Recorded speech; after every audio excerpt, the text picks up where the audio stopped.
Hi, I'm Chip, and welcome back to a deeper dive.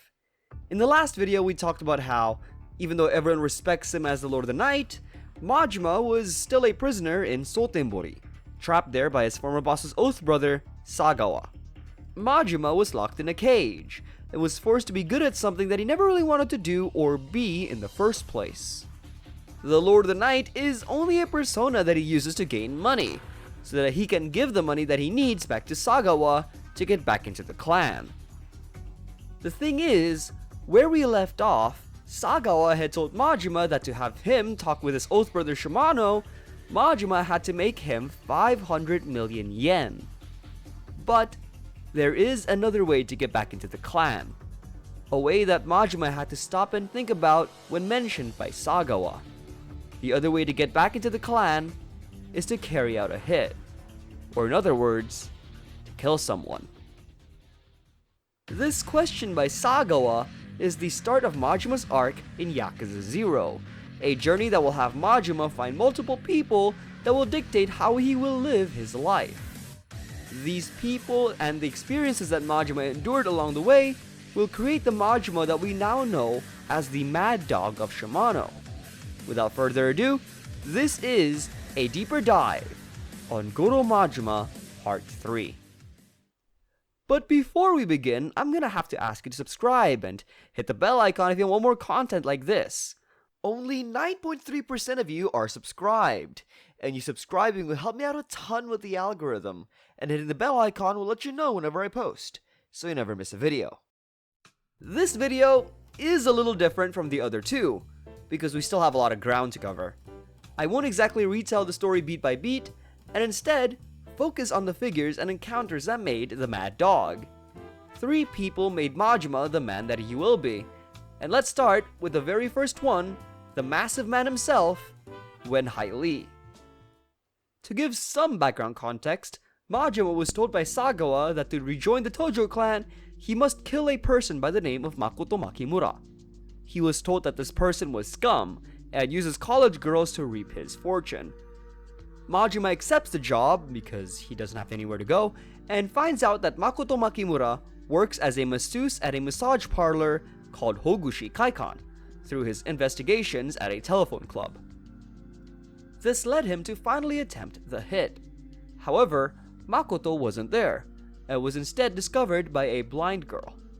Majima lets her work on his body so that she doesn't panic and call for help.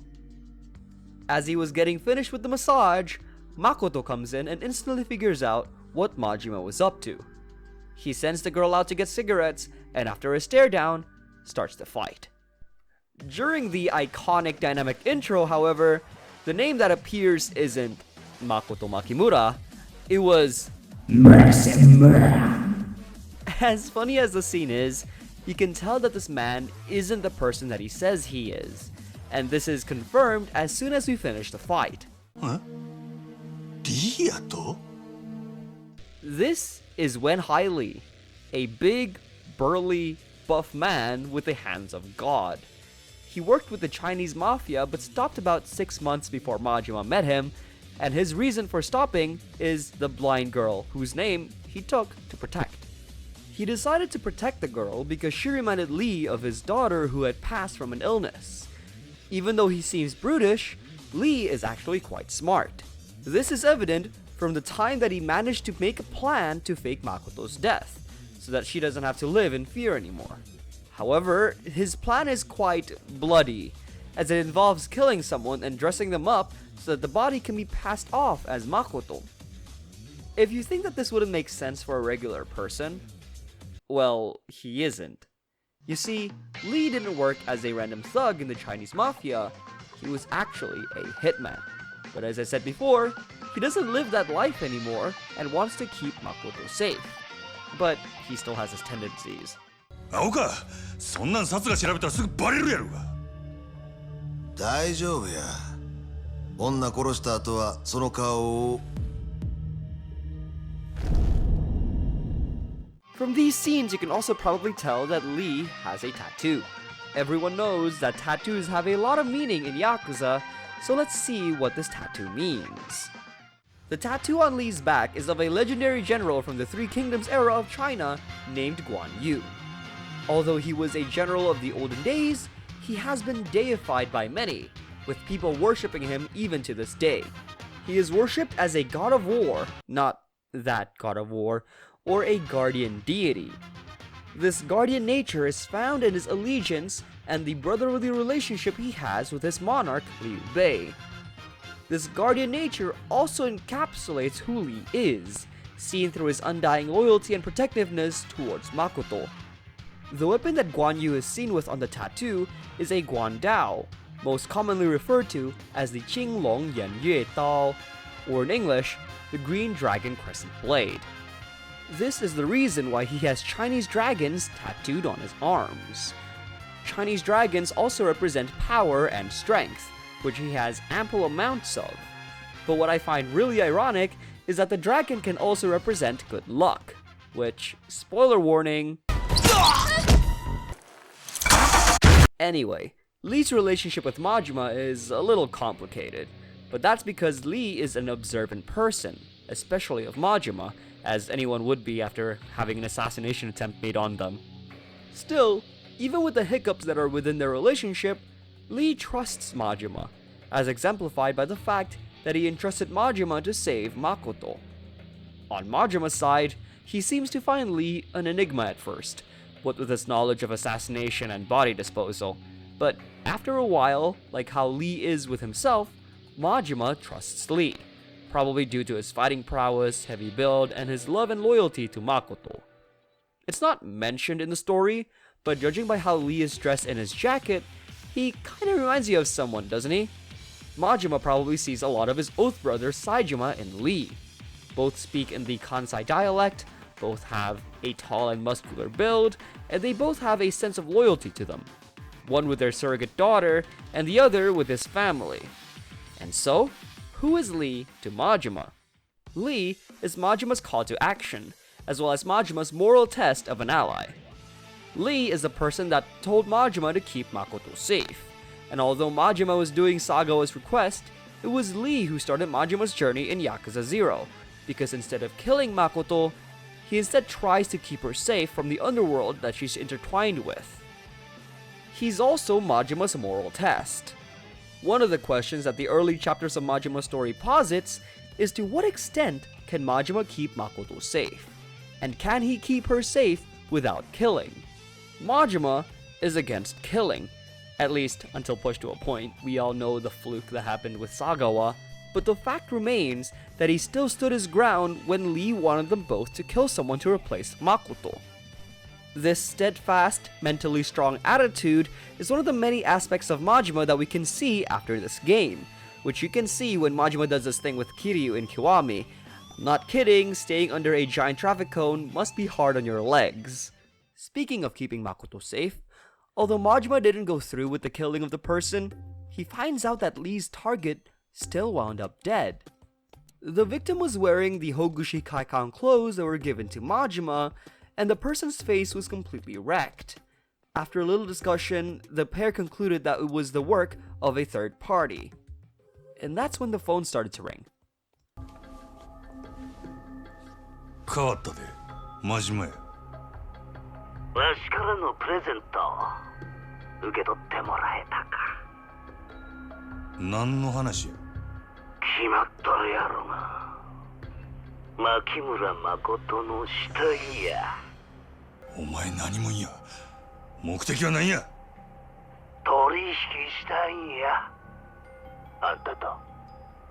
何わけわからんこと。実は今な。あんたの店で飲ましてもろてんねん。お前、グランドに。Of course, after this sort of confrontation, Majima heads out to the Grand to meet with the person who called them. When he came in, the Grand was empty, with no band on stage and no other customer in sight, a far departure from the usual heavy crowds we see at the cabaret. As Majima heads into the Grand, he sees the man in question. While waiting on Majima, he is surrounded by the many hostesses that work there, including the very one that Jim harassed. Majima talks to the man with his usual politeness of the Lord of the Night persona, but without the calm face that he usually shows, giving the man a stern, angry look.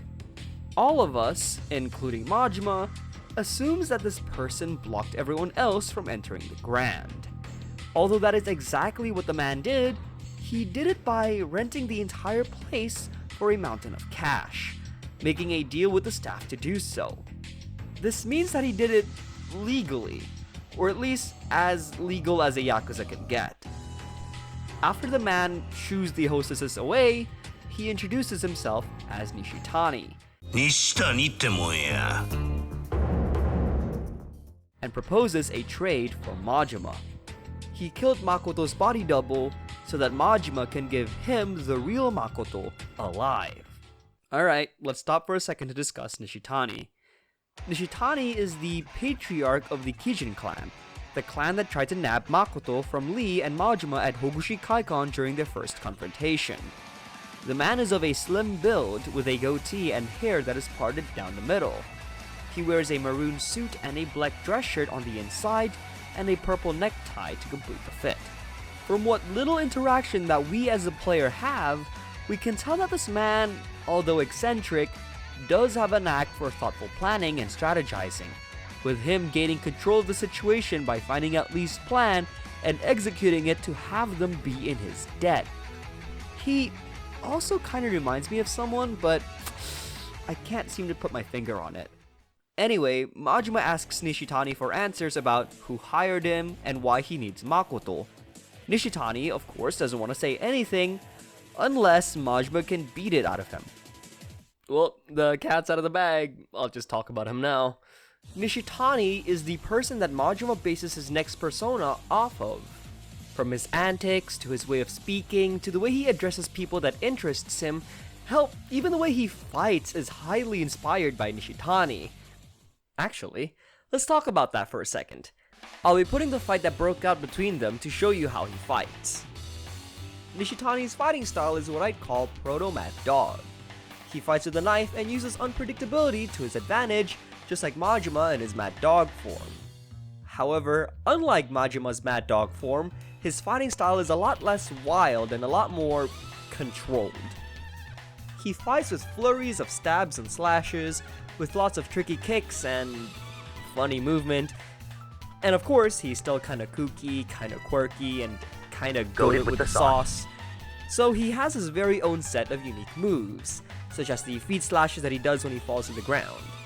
He also does the iconic Majima stab, but a lot slower than how Mad Dog Majima usually does it. Even his heat aura is pink, which is similar to Majima's in his Mad Dog form in Kiwami.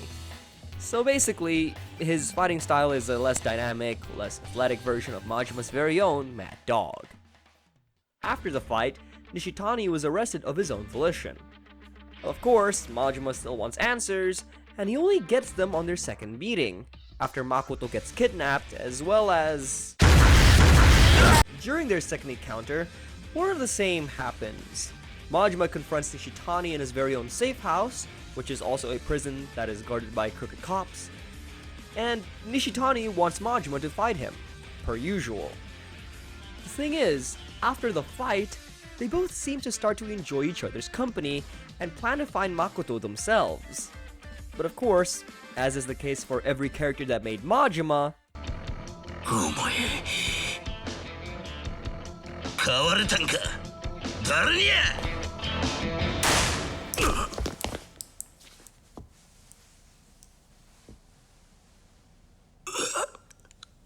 こらあかん感じやないかい During this scene, however, Nishitani does a speech that moves Majima, a speech that Majima echoes back to Sagawa later in the game. 思いっきり暴れたらええ思いっきり楽しんだらええヤクザなんぞどうせ早死ぬんやなら後先考えんと自分の道前に進め And this is how a friendship that could have been ended so abruptly. The end of the proto-Mad Dog, the end of Homare Nishitani. So that's 2 out of the 3 aspects of Majima covered: his moral compass, his personality, and now let's talk about the final aspect of Majima. And who's the character that encompasses his final aspects? It is, of course, Tsukasa Sagawa. Now, as stated previously in my last video, Majima's relationship with Sagawa is like a dog and his owner. He flaunts his influence over Majima constantly and disciplines him whenever Majima does anything against his will. Another thing that you probably recognize throughout the game is that Sagawa is a bit of a rat.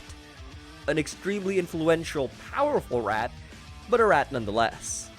This is illustrated by the game not letting you fight him. The man tortures Majima, kills Majima's friend, and belittles Majima while doing so, and we never get to fight him. But you know what? I do prefer it this way. Because we as a player never get to fight Sagawa, we always have this overwhelming sense of dread whenever he comes on screen. Whenever Majima encounters Sagawa, which is often and almost always sudden, we feel the same emotions that Majima does. Just watch the scene that takes place after Majima runs away from Nishitani's safe house.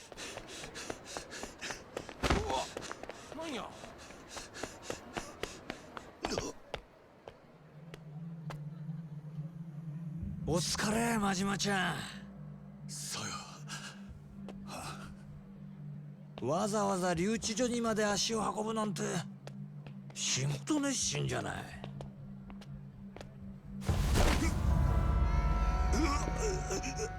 蒼天堀はお前の庭じゃねえんだよ。檻なんだよ、檻。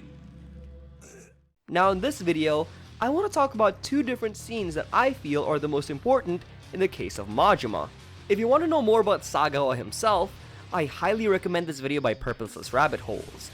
I'll leave a link to his video in the description for you to watch after this. The first scene that I find the most important is when Majima is heading to the Dojima family office after Lao Gui, the Chinese ugly mug of an assassin, shoots Makoto and puts her in hospital.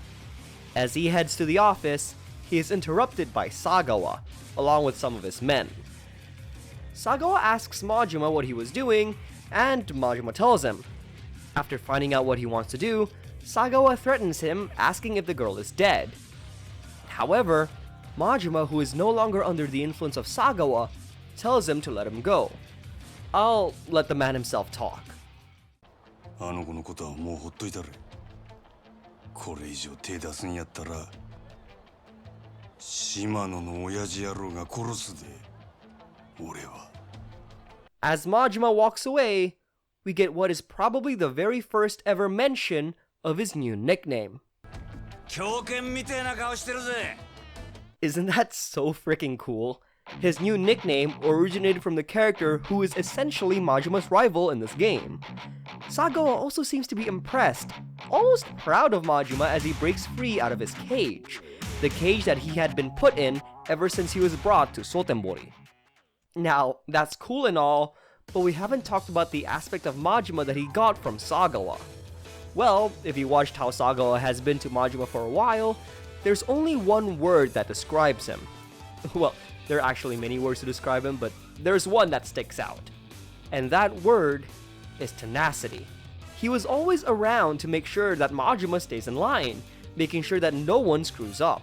He would track Majima down time after time, in the cabaret or through the streets. He would make sure that Majima always behaves. And this is recognized by Majima in their final scene together. After their journey in Sotenbori and Kamurocho together, the former owner and now freed dog stands together at an alley in Kamurocho. They discuss their relationship now that everything is over. Sagawa now sees Majima as an ally and says that if Majima needed anything, he could always ring him up. Majima objects to this, but as he starts to walk away, he starts to talk about who Sagawa is to him. 大きにやで、佐賀。は？何言ってんだお前。あんたは何があっても諦めへん。執着心の塊のような男や。あんたには諦めんことの重要さを教わったわ。俺も執着するで。真島五郎っち男の生き方に。 And as the mad dog walks away, some Omi Yakuza appears behind Sagawa, and then... さ、俺も行くか。な。The embodiment of Majima's tenacity was killed.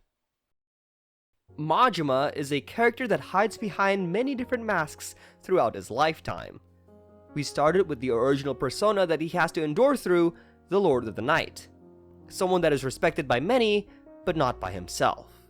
We then see a glimpse into his true self, the broken caged animal that is constantly monitored by his owner. And finally, after a journey of a lifetime, after a grueling trial filled with struggles, abrupt friendships, and broken hearts, we end up with the mask that he now uses to be free. The mask of the Mad Dog of Shimano. The three characters that embody Majima's Mad Dog persona, although gone, are now forever part of a legendary Yakuza that is feared as he is respected. There is still one crucial part of Majima that we haven't seen, a line that is as iconic as the character himself. That is, of course... よう。 Kiryu-chan!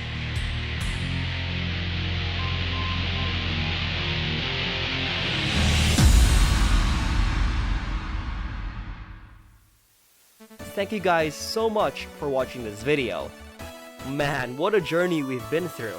Honestly, when I first started working on Majima, I didn't think I'd be making a trilogy of videos, but I just find that there was so much to talk about that I just couldn't condense everything into one video. To everyone who has watched every video in the trilogy, I thank you from the bottom of my heart.